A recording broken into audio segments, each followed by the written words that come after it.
नमस्कार दोस्तों, आप सभी का स्वागत है आपके अपने YouTube चैनल ज्ञान स्टडी LMP पर। दोस्तों, आज हम लोग सामान्य ज्ञान में विज्ञान के प्रश्न करने वाले हैं जो कि आपके आने वाली परीक्षा में काफ़ी इम्पॉर्टेंट रहने वाले हैं। तो आइए आज के क्लास में चलते हैं और आज के विज्ञान के प्रश्नों को करते हैं। दोस्तों, उससे पहले अगर आप चैनल पर पहली बार आए हैं तो चैनल को सब्सक्राइब कर लें, साथ में बेल आइकन को अंडर प्रेस कर लें ताकि अगली क्लास की जानकारी आपको मिल सके। अब आइए दोस्तों, क्लास में चलते हैं और आज के प्रश्नों को करते हैं। आज का हमारा पहला प्रश्न है, स्कर्वी रोग किसकी कमी के कारण होता है? विटामिन डी, विटामिन के, विटामिन सी, विटामिन ए। तो दोस्तों, स्कर्वी रोग होता है विटामिन सी की कमी से। तो सी ही ऑप्शन भी हमारा सही हो जाता है। सी ऑप्शन में विटामिन सी दे रखा है, सी ऑप्शन हमारा सही हो जाता है।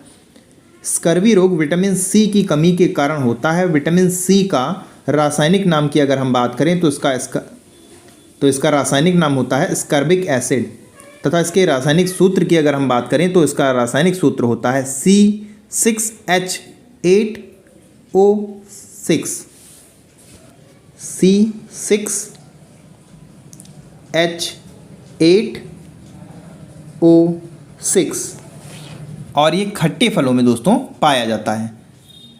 तो सी ऑप्शन हमारा सही हो जाता है। अगला प्रश्न है, इनमें से कौन दुर्बल अम्ल है? Citric acid, nitric acid, sulphuric acid, hydrochloric acid. तो दोस्तों, इस प्रश्न का सही उत्तर हो जाएगा साइट्रिक एसिड। तो ए ऑप्शन हमारा सही हो जाएगा, साइट्रिक एसिड। ऐसे अम्ल जो जलीय विलयन में आंशिक रूप से आयनीकृत होते हैं अर्थात कम मात्रा में H+ आयन देते हैं, उन्हें दुर्बल अम्ल कहते हैं। साइट्रिक अम्ल जो है वो दुर्बल अम्ल में आता है। तो इस प्रकार ए ऑप्शन हमारा सही हो जाता है। आइए दोस्तों, अगले प्रश्न पर चलते हैं। अगला प्रश्न है, किस वैज्ञानिक ने जंतुओं की पहचान के लिए तालिका विकसित किया था? गोथे, क्यूवियर, जॉन रे, थियोफ्रेस्टम। तो दोस्तों, इस प्रश्न का सही जवाब है ऑप्शन सी, जॉन रे। सी ऑप्शन हमारा सही हो जाता है। जॉन रे ने जीवों की पहचान के लिए तालिका विकसित किया था। तो सी ऑप्शन सही हो जाता है। अगला प्रश्न है, कपास के रेशे प्राप्त होते हैं आंतरिक फल भित्ति से, बाह्य दल पुंज से, बीज चोल से, फल भित्ति से। तो दोस्तों, कपास के रेशे बीज के चोल से प्राप्त होते हैं। तो सी ऑप्शन हमारा सही हो जाता है। कपास मालवेशी कुल का पौधा है। कपास को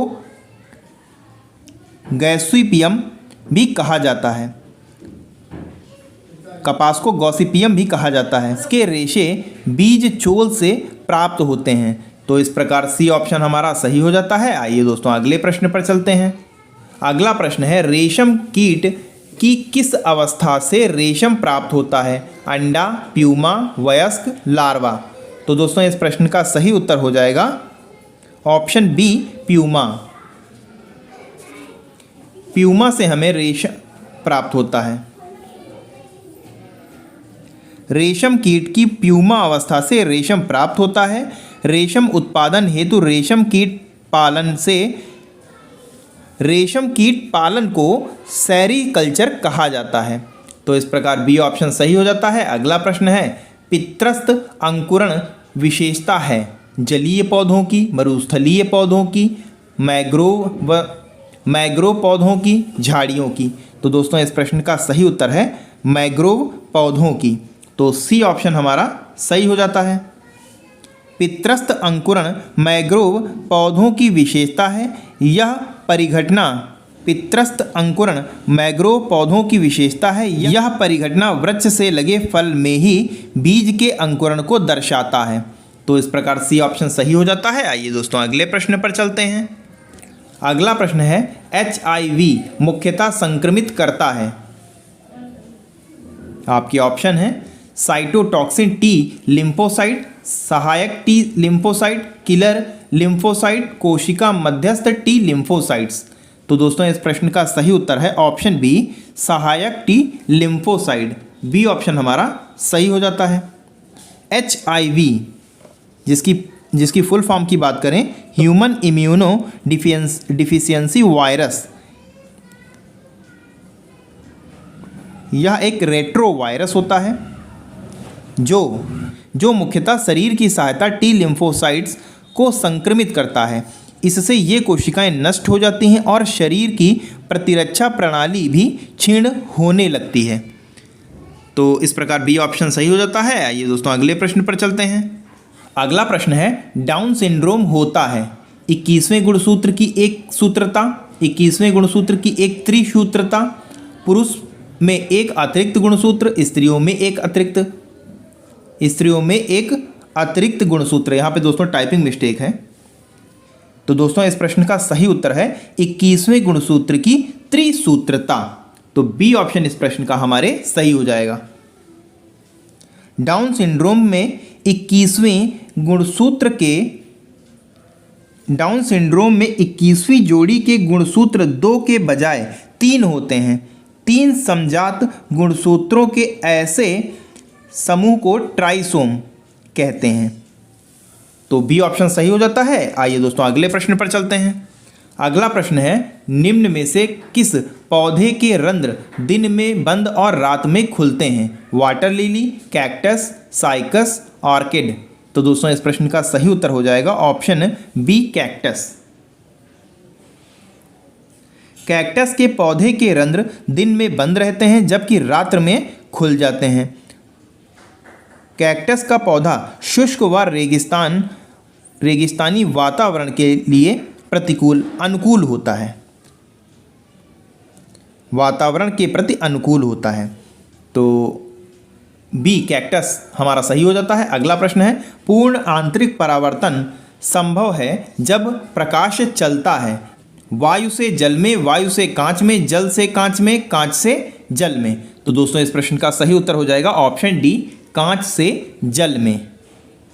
जब प्रकाश की किरण किसी सघन माध्यम से विरल माध्यम में प्रवेश करती है तो आपतन कोण का मान क्रांतिक कोण के से अधिक हो जाने पर अपरिवर्तित किरण सघन माध्यम में वापस लौट आती है, जिसे पूर्ण आंतरिक परावर्तन कहते हैं। कांच का अपवर्तनांक जल से अधिक होने के कारण कांच से जल में प्रकाश के जाने पर पूर्ण आंतरिक परावर्तन होगा। तो इस प्रकार डी ऑप्शन सही हो जाता है। आइए दोस्तों अगले प्रश्न पर चलते हैं। अगला प्रश्न है किस धातु को चाकू से आसानी से काटा जा सकता है? Sodium, mercury, copper, iron. तो दोस्तों इस प्रश्न का सही उत्तर हो जाएगा ऑप्शन ए सोडियम। सोडियम को चाकू से आसानी से काटा जा सकता है। प्रश्न है विद्युत का सर्वोत्तम चालक है? Silver, lead, copper, aluminium.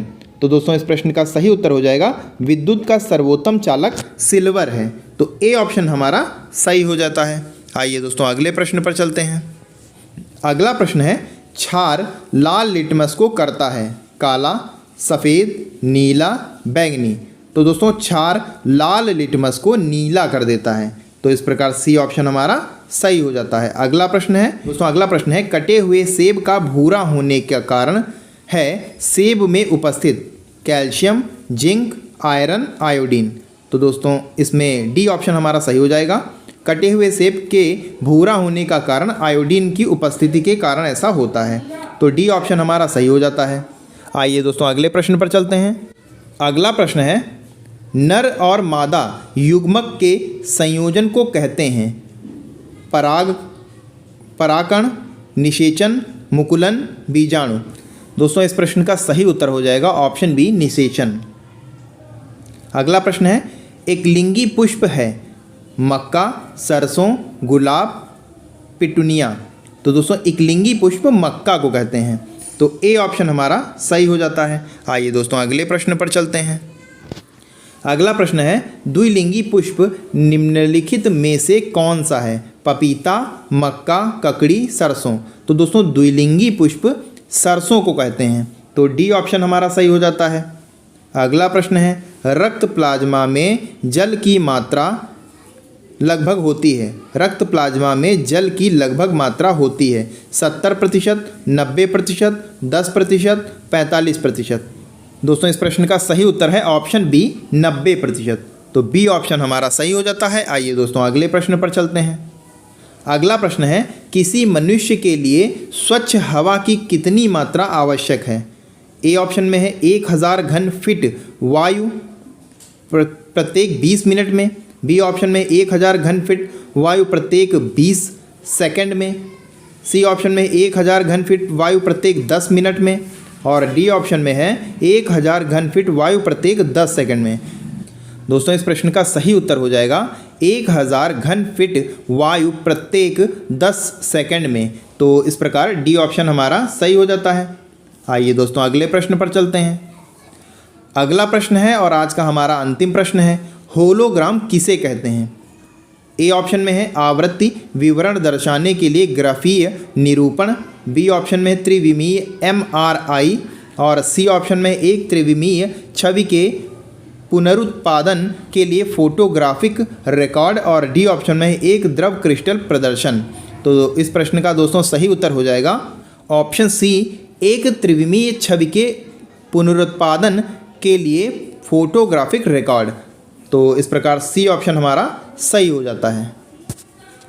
तो दोस्तों आज के लिए बस इतना ही। कैसी लगी आज की क्लास कमेंट करके ज़रूर बताएं, और अगर अच्छी लगी हो तो लाइक करें। और दोस्तों अगर अभी तक आपने चैनल को सब्सक्राइब नहीं किया है तो चैनल को सब्सक्राइब कर लें, साथ में बेल आइकन को अंडर प्रेस कर लें, जिससे अगली क्लास की जानकारी आपको मिल सके। मिलते हैं अगली क्लास में, तब तक के लिए नमस्कार, जय हिंद, जय भारत।